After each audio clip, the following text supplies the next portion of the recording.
Hi friends, welcome to my channel S R S ముచ్చట్లు. Hi అండి. ఈరోజు నేను ఈ వీడియోలో స్పీడ్ మ్యాథ్స్లో భాగంగా మల్టిప్లికేషన్స్ని సింపుల్గా జస్ట్ 2 సెకండ్స్లో ఎలా చేయాలి అనే టాపిక్ గురించి ఎక్స్ప్లెయిన్ చేస్తాను.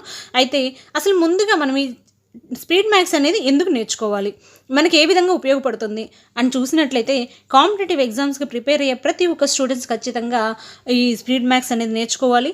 స్పీడ్ మ్యాథ్స్ అనేది ఏ విధంగా వస్తుంది, స్పీడ్ మ్యాథ్స్లో మనం ఏం యూజ్ చేస్తామంటే సింపుల్గా ఉండే ట్రిక్స్ అండ్ షార్ట్ కట్స్ని యూజ్ చేస్తాం.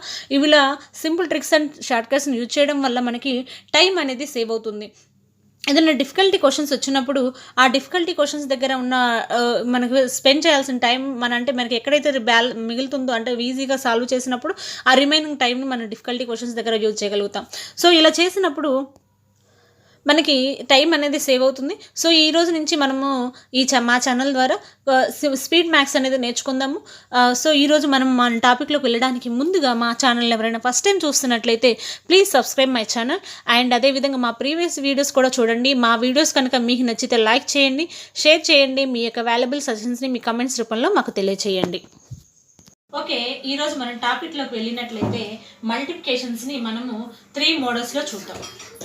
3 మోడల్స్లో మోడల్ 1 వచ్చేసరికి 2 digits ఇంటూ 2 digits, అంటే 2 digits నెంబర్స్ ఉంటాయి కదండి. ఇప్పుడు 24 ఇంటూ 42 అంటే ఇది 2 digits నెంబరు, ఇది 2 digits నెంబరు. సో అలాంటి 2 digits నెంబర్స్ని మనం చూద్దాం. నెక్స్ట్ మోడల్ 2 వచ్చేసరికి 3 digit ఇంటూ 2 digit నెంబర్, అంటే 1 2 3 2 3. సో ఇది 3 digit నెంబర్, ఇది 2 digit నెంబర్. సో ఇది ఒక model. And next one model 3 వచ్చేసరికి 3 digit ఇంటూ 3 digit, అంటే 3 digit నెంబర్స్ని మల్టిప్లికేషన్. సో ఫస్ట్ మనము ఈరోజు ఈ వీడియోలో మనము 2 digit నెంబర్ని సింపుల్గా ఎలా మల్టిప్లికేషన్ అనేది చేయాలి అనేది చూద్దాము. ఒక ఎగ్జాంపుల్ తీసుకుందామండి. అక్కడ 2 digit నెంబర్ 36 ఇంటూ 24, ఇది 2 digit నెంబర్, ఇది 2 digit నెంబర్. సో 36 ఇంటూ 24ని మనం ఎలా క్యాలిక్యులేట్ చేయాలో చూద్దాం. మనకి ఫస్ట్ 36లో ఉన్నటువంటి యూనిట్స్ ప్లేస్లో ఉన్న నెంబర్ 6, యూనిట్స్ ప్లేస్లో ఉన్న నెంబర్ 4. ముందు యూనిట్స్ ప్లేస్లో ఉన్న నెంబర్స్ని మల్టిప్లై చేయాలి. అంటే 6 into 4 is equal to 24. So ఈ 24లో 4ని మనం ఇక్కడ రాసుకోవాలి. నెక్స్ట్ ఈ నెంబర్లో ఉన్నటువంటి యూనిట్స్ ప్లేస్లో ఉన్న నెంబర్ని టెన్స్ ప్లేస్తోనూ, టెన్స్ ప్లేస్లో ఉన్న నెంబర్ని యూనిట్స్ ప్లేస్తోనూ మల్టిప్లై చేసి యాడ్ చేయాలి. చూడండి, ఇక్కడ టెన్స్ ప్లేస్లో 3 ఉంది, ఇక్కడ యూనిట్స్ ప్లేస్లో 4 ఉంది. అంటే 3 ఇంటూ 4 ప్లస్ ఇందులో ఉన్న మన టెన్స్ ప్లేస్ అయిపోయింది కదా. ఇప్పుడు వన్స్ ప్లేస్లో 6 ఉంది, ఇక్కడ టెన్స్ ప్లేస్లో 2 ఉంది. సో 6 ఇంటూ 2, 3 4 12 ప్లస్ 12 అంటే 24. ఆల్రెడీ ఇక్కడ మనకి 22 బ్యాలెన్స్ ఉంది కదండి. So 24 plus 2 26. ఈ 26లో యూనిట్స్ నెంబర్ని తీసుకొచ్చి ఇక్కడ ఆన్సర్లో వేస్తాం. ఈ 2 బ్యాలెన్స్ ఉంది. ఓకే, ఇప్పుడు ఆల్రెడీ మనకి వన్స్ ప్లేస్లో ఉన్న నెంబర్స్ని మల్టిప్లై చేసి నెక్స్ట్ టెన్స్ ప్లేస్ నెంబర్ని వన్స్ ప్లేస్తోనూ అండ్ అదేవిధంగా వన్స్ ప్లేస్ నెంబర్ని టెన్స్ ప్లేస్తో మల్టిప్లై చేసి యాడ్ చేసాము. ఇప్పుడు టెన్స్ ఈ 2 డిజిట్స్లో 2 నెంబర్స్లో ఉన్న టెన్స్ ప్లేస్లో ఉన్న నెంబర్స్తో మల్టిప్లై చేయాలి. ఇక్కడ టెన్స్ ప్లేస్లో 3 ఉంది, ఇక్కడ టెన్స్ ప్లేస్లో 2 ఉంది. అంటే 3 into 6, 3 into 2 is equal to 6. ఇక్కడ ఆల్రెడీ మనకు 2 బ్యాలెన్స్ ఉంది కదండి. So 6 plus 2 is equal to 8. So 864 is the మనకు వచ్చిన answer. 864 is the answer. Okay అండి, మనకి ఇది ఆన్సర్ ఇది వచ్చింది కదా. ఒకసారి మనం చేసిన ఆన్సర్ కరెక్టో కాదో వెరిఫై చేద్దాం. ఎలా చేయాలి అంటే 36 ఇంటూ 24 ఈజ్ ఈక్వల్ టు మనకు వచ్చింది 864.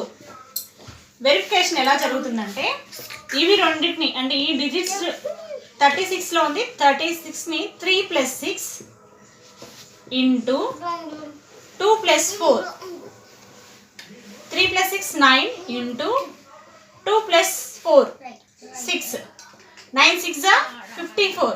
మళ్ళీ ఈ రెండింటిని మళ్ళీ యాడ్ చేద్దాం. 5 ప్లస్ 4 ఈజ్ ఈక్వల్ టు 9. అంటే మనకి వచ్చేటటువంటి సమ్ అనేది 1 to 9 లోపే ఉండాలి. సో ఇప్పుడు రైట్ హ్యాండ్ సైడ్ చూద్దాం. 8 ప్లస్ 6 ప్లస్ 4,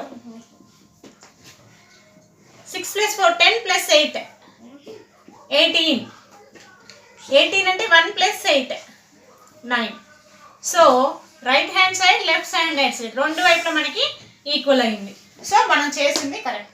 అయితే ఈ మెథడ్ని మనము ఈ క్యాలిక్యులేషన్ మెథడ్ని ఎప్పుడు వాడాలి, వెరిఫికేషన్ మెథడ్ని ఎప్పుడు వాడాలి? జనరల్గా మనకి కాంపిటేటివ్ ఎగ్జామ్స్లో మనకి ఇప్పుడు మనం స్పీడ్ మ్యాథ్స్ చేస్తుంటే కాంపిటేటివ్ ఎగ్జామ్స్కి యూజ్ అవ్వాలి. సో మన కాంపిటేటివ్ ఎగ్జామ్స్లో ఇంత టైం కూడా మనం వాడకుండా, అంటే ఇది యాక్చువల్గా మనం చేసిన మెథడ్ని బాగా ప్రాక్టీస్ చేసినట్లయితే జస్ట్ 2 సెకండ్స్లో అయిపోతుంది. కానీ ఇంకా సింపుల్గా మనం ఎలా చేయొచ్చు అంటే కాంపిటేటివ్ ఎగ్జామ్స్లో మనకి ఆప్షన్స్ ఇస్తారు. 4 ఆప్షన్స్ ఇచ్చి కరెక్ట్ ఆన్సర్స్ని మనం ఫైండ్ అవుట్ చేయాల్సి ఉంటుంది. మనకి ఇక్కడ ఆప్షన్ 864 అనేది ఎక్కడో ఉంటుంది. సో మనకి ఇంకా 875 సంథింగ్ 886 964 ఇలా మనకి 4 ఆప్షన్స్ ఇచ్చారు. ఈ 4 ఆప్షన్స్ ద్వారా మనకి ఇచ్చినప్పుడు ఈ 4 ఆప్షన్స్ని అంటే మనం మల్టిప్లై చేసి కరెక్ట్ ఆన్సర్స్ని ఫైండ్ అవుట్ చేయవచ్చు. అలా కాకుండా సింపుల్గా మనము వీటి యొక్క సమ్ చూద్దాం. 8 + 7 + 5 15 + 5 20. అంటే మళ్ళీ మనము యూనిట్ 1 డిజిట్ నెంబర్ వచ్చేంత వరకు యాడ్ చేస్తూనే ఉండాలి. 2 + 0 = 2. సో దీని యొక్క సమ్ వచ్చేసరికి 2. మనకు ఆల్రెడీ మనం ఇందాక చూసాము 36ని 24ని మనం సమ్ చేసినట్లయితే మనకు వచ్చిన నెంబరు 9. సో అది కాదు ఇది. సో ఇది రాంగ్ ఆన్సర్. నెక్స్ట్ 8 + 6 16 + 6 ఇది 2 డిజిట్ నెంబర్ కదా. సో మళ్ళీ 1 + 6 + 6 7 + 6 13 1 + 3 4. సో సమ్ 9 కాలేదు. సో ఇది కూడా సెకండ్ ఆప్షన్ కూడా రాంగ్. ఇప్పుడు ఇది చూడండి 8 + 6 + 4 8 6 + 14 + 4 ఇవి రెండు మళ్ళీ సింగిల్ డిజిట్ కాదు కదండి, సింగిల్ డిజిట్ రావాలి కదా. సో 1 + 4 = 5 + 4 = 9. చూసారు కదండి, ఈ సమ్ 9 వచ్చింది, ఈ సమ్ 9 వచ్చింది. సో మనకి ఇది ఆన్సర్. ఇన్ కేస్ ఒకవేళ ఎగ్జామ్లో ఇంకో డిజిట్ కూడా మనకి 9 వచ్చినట్లయితే ఆ టైంలో మనం ఏం చేస్తాము, మల్టిప్లై చేసి కరెక్ట్ ఆన్సర్ వేస్తాము. మేబీ ఆల్మోస్ట్ రాదు, ఎందుకంటే మనకి ఇప్పుడు చూడండి 9 + 6 + 4 6 + 4 10 9 + 1 + 0 అంటే 1 9 + 1 10 = 1. సో ఇదే కాదు. సో ఈ విధంగా మనము ఎగ్జామ్స్లో కనుక మనకి ఇచ్చినప్పుడు మన టైంని బట్టి మనము ఆప్షన్స్ నుంచి వెళ్తే మనం చాలా తొందరగా మనం ఆన్సర్స్ని ఫైండ్ అవుట్ చేయొచ్చు. సో మనకి ఫస్ట్ మనం వాడుతున్న మెథడ్ ఏంటండి ఒక్కసారి చూద్దాము. మనకి ఆన్సర్స్ ఎలా వెళ్ళాలి అంటే ఫస్ట్ ఈ డిజిట్ని ఇచ్చారు కదండి, ఈ నెంబర్ని మల్టిప్లై చేయకుండానే మనం ఎలా ఆన్సర్ని ఫైండ్ అవుట్ చేస్తాము అంటే 3 + 6 × 2 + 6 3 + 6 = 9 × 2 + 6 4 9 6 are 54 again addition 5 + 4 = 9. ఇలా సింగిల్ డిజిట్ వచ్చేంత వరకు మనము ఎడిషన్ చేస్తూనే ఉంటాము. సో ఇది మనకి లెఫ్ట్ హ్యాండ్ సైడ్లో ఉన్నటువంటి నెంబర్ 9 మనం ఎడిషన్ చేస్తే ఎలా వచ్చిందో మనకి రైట్ హ్యాండ్ సైడ్లో అంటే మనకు వచ్చిన ఆప్షన్స్లో ఎడిషన్ చేస్తే కూడా నెంబర్ వస్తే 9 నెంబర్ వచ్చింది, అదే నెంబర్ మనకి ఆన్సర్ అవుతుంది. సో మనం ఈ విధంగా సింపుల్గా క్యాలిక్యులేషన్ చేయొచ్చండి. మనకి స్టార్టింగ్ కాబట్టి కొంచెం మేబీ ఏదన్నా చిన్న కన్ఫ్యూజింగ్గా అనిపించవచ్చు, కానీ మనం ప్రాక్టీస్ చేసే కొద్దీ నెంబర్ ఆఫ్ మీరు ఎగ్జాంపుల్స్ తీసుకోండి, చాలా మన ఎన్నో ఎగ్జాంపుల్స్ తీసుకోవచ్చు. ఆ ఎగ్జాంపుల్స్ తీసుకొని ట్రై చేయండి. మనము ఫస్ట్ స్టార్టింగ్లో కొంచెం స్లోగా ఉన్నా మనం నెంబర్ ఆఫ్ టైమ్స్ ప్రాక్టీస్ చేసినట్లయితే మనం ఈజీగా చాలా ఫాస్ట్గా మనం వీటికి ఆన్సర్స్ని చేయొచ్చు. సో ఫైనల్గా నేను చెప్పేది ఒకటేనండి, ఫస్ట్ నేను చెప్పిన మెథడ్ని ఫాలో అవ్వండి. ఫస్ట్ స్టెప్ 1 వచ్చేసరికి ఒకసారి క్లియర్గా చెప్తున్నాను, మీకు అర్థం కావడం కోసం నేను ఇంత నిదానంగా చెప్తున్నానండి. ఫస్ట్ యూనిట్స్ ప్లేస్లో ఉన్న నెంబర్స్ని మల్టిప్లై చేయాలి, అంటే 9 × 1. నెక్స్ట్ స్టెప్ 2లో టెన్స్ ప్లేస్ని into units place plus units place into tens place.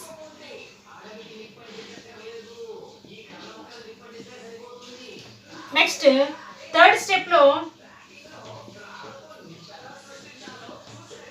మనకి ఆల్రెడీ యూనిట్స్ ప్లేస్ అయిపోయింది కదండి. టెన్స్ ప్లేస్లో ఉన్నటువంటి నెంబర్స్ని మల్టిప్లై చేస్తాం. అంటే 9 into 2,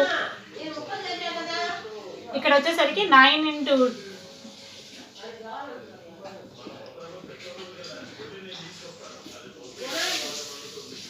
సో ఇది జస్ట్ మీకు ఐడెంటిటీ కోసం గుర్తుంచుకోవడం కోసం చెప్పానండి. సో ఈ విధంగా చేసుకుంటాము. ఇన్ కేస్ ఒకవేళ మనకి ఎగ్జామ్స్లో అయితే కాంపిటేటివ్ ఎగ్జామ్స్లో రాసేటప్పుడు ఇది మొత్తం మనం ఎడిషన్ చేసుకొని ఎడిషన్స్లో ఉన్నటువంటి ఆన్సర్స్లో మళ్ళీ ఈ ఎడిషన్కి ఏది ఈక్వల్ అవుతుందో అది మనం ఆన్సర్గా పెట్టడం జరుగుతుంది. ఇన్ కేస్ ఒకవేళ ఏమైనా డిజిట్స్ ఏమైనా మనకి సేమ్ ఈక్వల్గా ఉన్నప్పుడు మనం ఈ మెథడ్ని ఫాలో అవ్వాలి. సో మీ అందరికీ కూడా మా వీడియో నచ్చింది అనుకుంటున్నాను. మా వీడియో కనుక మీకు నచ్చినట్లయితే ప్లీజ్ సబ్స్క్రైబ్ మై ఛానల్. అదేవిధంగా మా ఛానల్ ఇంతకుముందు వీడియోస్ అన్నీ కూడా చూడండి. మా వీడియోస్ కనుక మీకు నచ్చితే లైక్ చేయండి, షేర్ చేయండి, కామెంట్ చేయండి. Thank you.